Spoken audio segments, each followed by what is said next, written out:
Team India సరికొత్త సవాలుకు సిద్ధమైంది. శ్రీలంకతో 3 టీ20ల సిరీస్లో తలబడబోతోంది. ఇప్పటికే భారత జట్టు శ్రీలంక చేరింది. అక్కడి పరిస్థితులకు అలవాటు పడటంపై దృష్టి పెట్టింది. కొత్త హెడ్ కోచ్ గంభీర్ కూడా డ్యూటీలో దిగిపాడు. కెప్టెన్ గా సూర్యకుమార్ యాదవ్ కు, కొత్త హెడ్ కోచ్ గా గంభీర్ కు లంకతో టీ20 సిరీస్ కీలకంగా మారింది. టీమిండియా హెడ్ కోచ్ గా కెరియర్ ను ఘనంగా ఆరంభించాలని గౌతి పట్టుదలగా ఉన్నాడు. పూర్తి స్థాయి కెప్టెన్ అయ్యాక తన మార్కు చూపించాలని స్కై కూడా ఆరాటపడుతున్నాడు. దీంతో లంకతో సిరీస్ పై అందరి ఫోకస్ పడబోతోంది. టీ20 వరల్డ్ కప్ తర్వాత భారత జట్టుకు ఇదే తొలి పరీక్ష.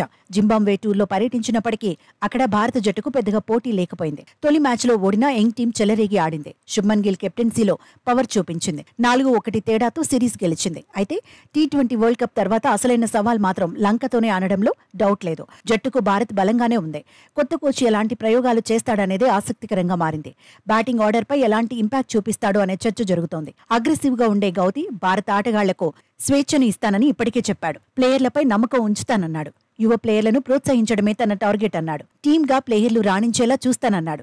దీంతో 27న జరిగే తొలి మ్యాచ్లో భారత ఆట తీరు ఎలా ఉండబోతోందన్నది క్రికెట్ సర్కిల్స్ లో టాకింగ్ పాయింట్ గా మారింది.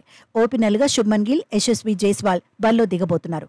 ఇద్దరు ఫామ్ లోనే ఉన్నారు. పైగా వైస్ కెప్టెన్ గా గిల్ పై బాధ్యతలు ఉన్నాయి. శుభ్మన్, జైస్వాల్ ఫామ్ టీమిండియాకు అడ్వాంటేజ్ కానుంది. టీ20 వరల్డ్ కప్ తర్వాత రెస్ట్ తీసుకున్న పంత్ కూడా లంకతో సిరీస్ లో బరిలో దిగబోతున్నాడు. వన్ డౌన్ లో కీలకంగా నిలవబోతున్నాడు. అగ్రెసివ్ గా ఆడే పంత్ టీమిండియాకు బలమని ఎక్స్పర్ట్స్ చెబుతున్నారు. సూర్యకుమార్ యాదవ్ మిడిల్ ఆర్డర్ లో కీలకం కాబోతున్నాడు. గతంతో పోల్చితే ఇప్పుడు స్కై పై బాధ్యతలు పెరిగాయి. ఒత్తిడిని అధిగమిస్తూ బ్యాటింగ్ భారాన్ని మోయాల్సిన పరిస్థితి ఉంటుంది. హార్దిక్ పాండ్యా, శివం దుబే, అక్షర్ పటేల్ పైన అంచనాలున్నాయి. ఫినిషర్ గా రింకు సింగ్ కీలకం కానున్నాడు. సంజు శాంసన్, రింకు సింగ్ బెంచ్ కే పరిమితమయ్యే అవకాశాలున్నాయి. బౌలింగ్ విభాగాన్ని హర్షదీప్ సింగ్ లీడ్ చేయనున్నాడు. సిరాజ్, ఖలీల్ అహ్మద్ ను రొటేట్ చేసే అవకాశాలున్నాయి. రవి బిష్ణోయ్, వాషింగ్టన్ సుందర్ మధ్య పోటీ కనిపిస్తోంది.